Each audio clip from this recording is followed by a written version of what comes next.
ఇంత భక్తి ఉంది కనుకనే ఆయన ఆకట్టుకోగలిగింది. ఎప్పుడు భక్తి భగవంతుడిని ఆకర్షిస్తుంది, అందులో సందేహమే లేదు. అందులో స్వార్థం ఉంటే మళ్ళీ భగవంతుడి దగ్గర కాలేడు కూడా అసలు. అట్లా అనుకున్నాను. ఆ తర్వాత ఎన్నిసార్లు ఈ పద్యాలు ఆయన వినిపించుకున్నారు.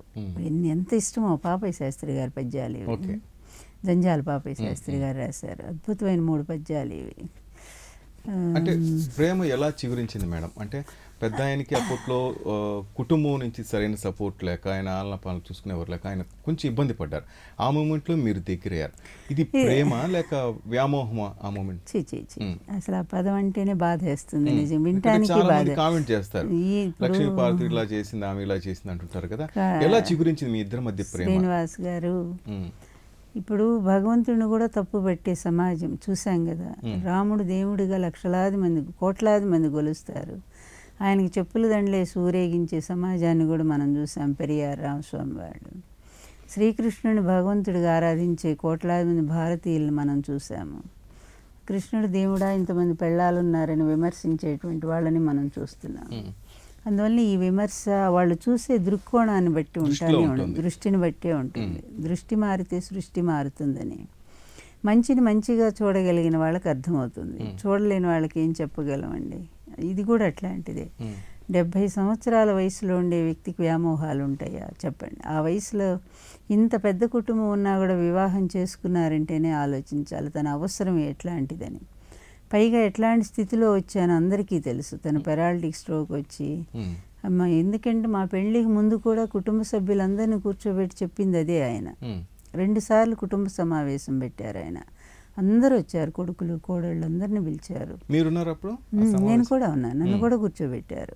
అందుకనే ప్రత్యక్ష సాక్షిని కనుక ఈమె నాకు కావాలి ఇలాగే చెప్పారు వాళ్ళకి. ఈమె నాకు కావాలి, ఎందుకంటే నాకు నచ్చిన అంశాలన్నీ ఆమెలో ఉన్నాయి, నేను కోరుకున్న లక్షణాలన్నీ ఉన్నాయి, తనలో ఏ స్వార్థం లేదు, నా పట్ల ఆరాధన తప్ప. ఆమె సాహచర్యం అయితేనే నాకు ఆనందంగా ఉంటుంది, మనశ్శాంతి ఉంటుంది. అందువల్ల దీన్ని మీరు అర్థం చేసుకోండి. దీనివల్ల మీకు ఏ ఇబ్బంది రాదు. మీకు ఇచ్చే మీ బిడ్డల ప్రేమ, మీ స్థానం, అలాగే మీ తల్లి పట్ల ఉండే గౌరవం, వీటికి ఏటికి కొరత ఏమీ లేదు నాకు. మీ అందరి పట్ల ఎప్పటికీ మమకారం ఉంటుంది.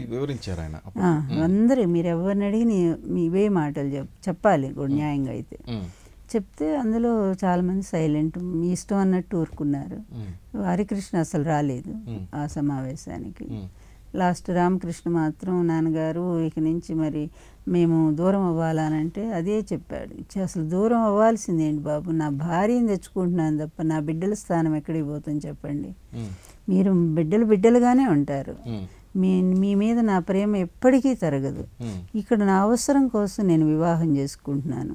దయచేసి మీరు అర్థం చేసుకోండి. నేను ఎప్పుడు ఏం అడగలేదు కదా ఈ కుటుంబాన్ని, ఏనాడు అడగలేదు.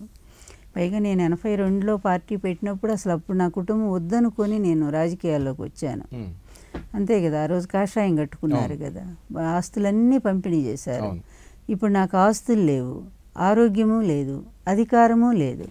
ఈ పరిస్థితుల్లో నాకు కావాల్సిందల్లా కాస్త మాట, మంచి తోడు. ఆ తోడు ఆమె అయితే నాకు సరిపోతుందని. మేము వేరే పెళ్లి చేస్తాము, ఆమె పెళ్ళైన స్త్రీ.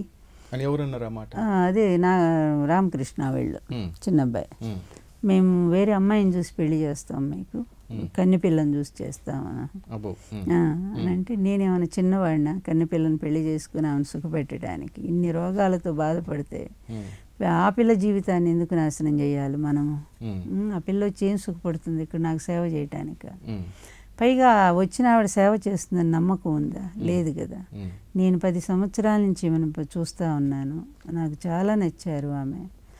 ఎంతో అణకు ఉంది, ఆమెలో నిస్వార్థత ఉంది. అందువల్ల నాకు కావాల్సిన వ్యక్తిని నేను కోరుకోవడం తప్పు కాదుగా. దీనివల్ల మీకేం, ఇప్పుడు నాకేమన్నా ఆస్తులు ఉంటే అవన్నీ పోతాయని మీరు భయపడటానికి? ఆస్తులు లేవు ఈరోజు, నాకు అధికారము లేదు.